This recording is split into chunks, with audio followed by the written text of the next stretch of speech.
Swimming like a shark in a shrimp tank. Big fish, small pond in the shrimp tank. When it's sink or swim. Hey everybody, welcome to the post-show wrap-up of the Shrimp Tank. I'm your co-host Ted Jenkins, sitting here with my co-host Lee Heisman. Today we were fortunate enough to have Joey Ruse from Kennesaw State University, and of course our guest today, Chris Weber, who is the owner of Beakinship. If you want to get digital marketing for your fitness business and you really want to grow it, this is the place to go to. You can always download us on iTunes or hear a replay. Go to shrimptankpodcast.com. Get all of the information, sort of get that MBA where book smarts and street smarts collide on the Shrimp Tank. So, Chris, you know, the content you provided was quite amazing. I recommend all the listeners go back and listen to the show in its entirety. But you were kind of the brains behind Orange Theory Fitness, which is a very popular gym and group fitness here in Atlanta. You helped orchestrate that launch through the state of Georgia. And then through that, you opened up Beakinship, which not only takes gyms and helps them grow into even group fitnesses and helps them market. Can you tell us a little bit how you did that? Yeah, so learning best practices over a variety of working with different franchises was what I excelled in. I mean, I looked at the different models. I'm looking at, you know, what's working for us. How do we take revenue from $40,000 to $130,000 a month at a prime studio? And over the time, you see what works. You grab the best people you can and put them on the team, and the puzzle just fits together. Love it. And you were talking a lot on the show and after the show as well about different types of marketing, especially for these fitness companies, going out, hitting the street, connecting with people's networks, but then also focusing on the digital marketing as well. So can you kind of share a little bit about the ratio of what you want as a fitness institution?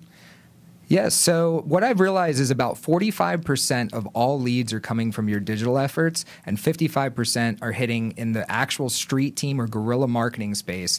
So one of the things that I excel in is offering pre-sale plans. How do you bring your brand to market in the street before you're there? If you see it online, they might click on it, but if they never heard of you, it's going to be a harder sell. Whereas if I walk up to somebody in the street with my brand and my excitement, a big smile on my face, invite them to check something out, they're going to be more apt to opt in.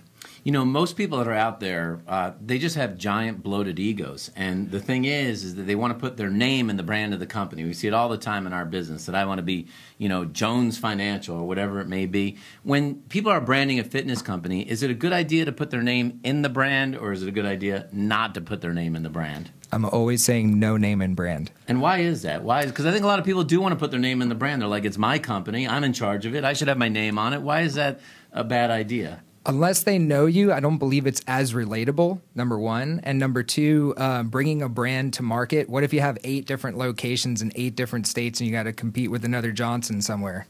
Right. It doesn't make sense. Johnson in one city or another all be kind of generic. And you say, for a lot of owners out there, when they go business to consumer, you were saying today on the show that Instagram is not a good medium to do that. Why is that for somebody watching the post-show wrap-up? Why is Instagram potentially a bad idea? For me, in my efforts, most business owners are not scouring Instagram to find me. They're finding me on shows like this, different podcasts. They're more on the educational side, whereas they're looking at what their consumers are doing on Instagram and recruiting from there. You know, what's really interesting, Chris, when we talked about branding and putting your last name on something, you know, another limitation about putting your name on something is it really limits the scalability.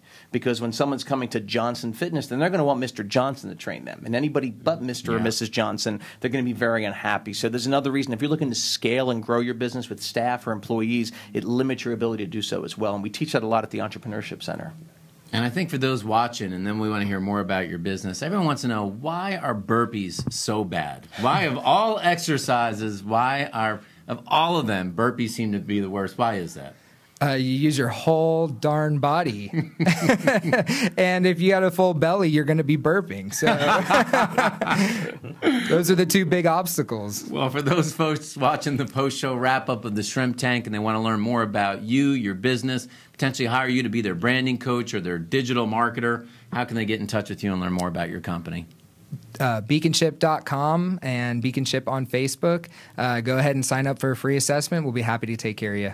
Folks, you should listen to the entire replay of what he talked about today. It was amazing stuff. And know this, that you're going to need $3,000 to $5,000 a month if you really want to get your fitness business up and going in a real serious way and make a dent in the marketplace. So thanks so much for joining us for the post-show wrap-up of the Shrimp Tank.